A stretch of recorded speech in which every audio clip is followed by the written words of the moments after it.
have dreams every night that I know Sonny is passed, but he doesn't. And so he keeps showing up everywhere, and I keep hoping that he doesn't realize that he actually has passed away so that he stays.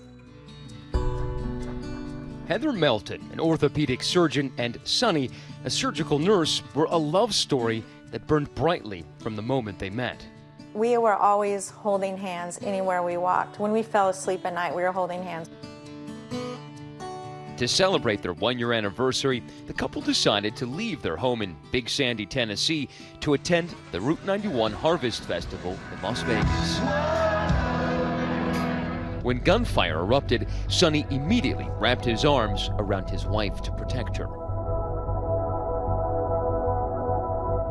I felt the impact of the bullet in his body because he was holding me. And then we both went down at the same time. I just saw a lot of blood. You know, it's like, how can this be real? But nearly a month later, reality is starting to settle in. Heather, still coming to grips with going it alone, is haunted by questions. The question troubles me the most is, how did this man get that arsenal into the hotel room and nobody noticed? The hotel, the Mandalay Bay, is owned by MGM Resorts International. When it comes to players in Las Vegas, MGM is a Goliath, the largest employer and taxpayer in Nevada. In addition to the Mandalay Bay, the company owns 12 other hotels in this town, including the Bellagio, MGM Grand, the Mirage, and Monte Carlo.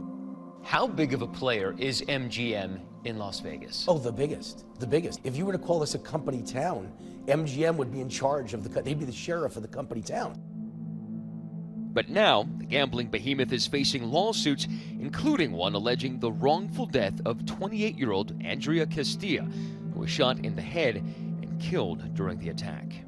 Andrea was there to celebrate her birthday. Her boyfriend was planning on proposing to her. Attorney Richard Bridgeford filed the suit alleging negligence on MGM's part, failing to maintain the Mandalay Bay premises in a reasonably safe condition. The reality is that if these weapons are never transported into the hotel, I don't care how nuts Paddock is, nobody gets killed. If they don't have breakable glass on the windows, nobody fires from the 32nd floor. If he isn't left undisturbed with his cache of weapons, this doesn't happen. MGM has declined to comment on the lawsuit. Paddock picked this hotel because he had VIP status. And being a VIP in Vegas can come with all sorts of perks. He knew he could move around. He knew he could get access to the service elevator, you know, where it would be much more discreet. He can run up, you know, place weapons, magazines, etc., ammo in his car, bring it up the service elevator, and it raises no red flags. Where the rest of us, we do that, they start questioning, well, why do you want to move, and what's the point? You know, there'd be a lot of questions. And remember those conflicting timelines? Good afternoon. Whatever version of events is ultimately presented in court could determine if MGM is held legally liable. The timeline here is critical. Every minute, every 15 seconds could mean the difference in tens of millions, if not more, of dollars.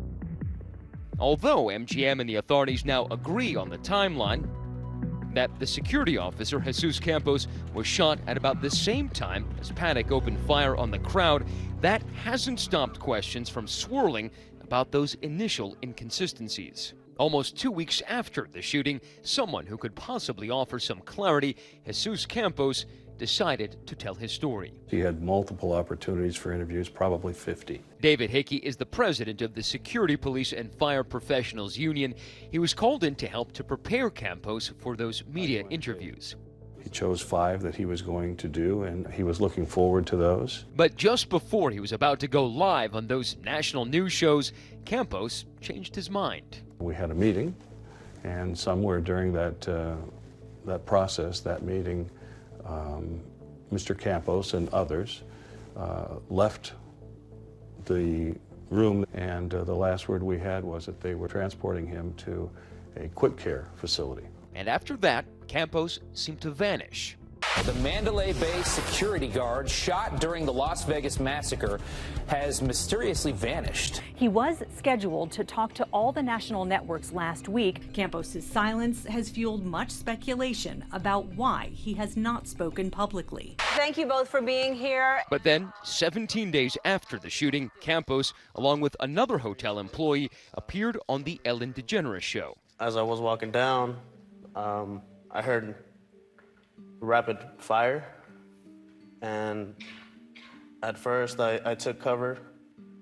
I felt a burning sensation. Campos told his story, but DeGeneres never asked him exactly when he was shot, before or after Paddock opened fire on the crowd. You just want this to be over, so you're talking about it now and then you're not going to talk about it again. Campos' union rep says he has no idea how this interview came about. The Ellen Show wasn't the venue that we would have chosen, and it wasn't one of the 5 venues that Mr. Campos and myself involved had actually lined up. So why would Campos choose to sit down with someone known more for her jokes than her hard-hitting questions?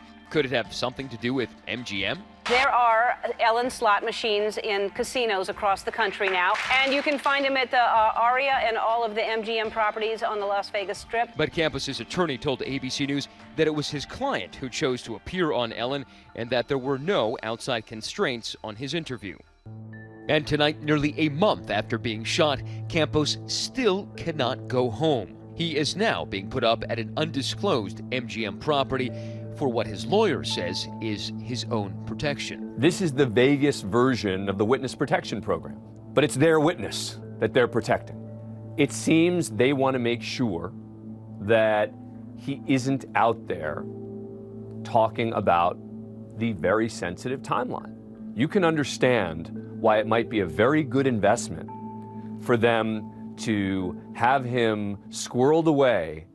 For Heather Melton, the answers, whatever they turn out to be, will do little to ease her pain. It will never make sense to me. There's no justification for what happened. And it's just so senseless that I don't think you can ever get resolution in your mind.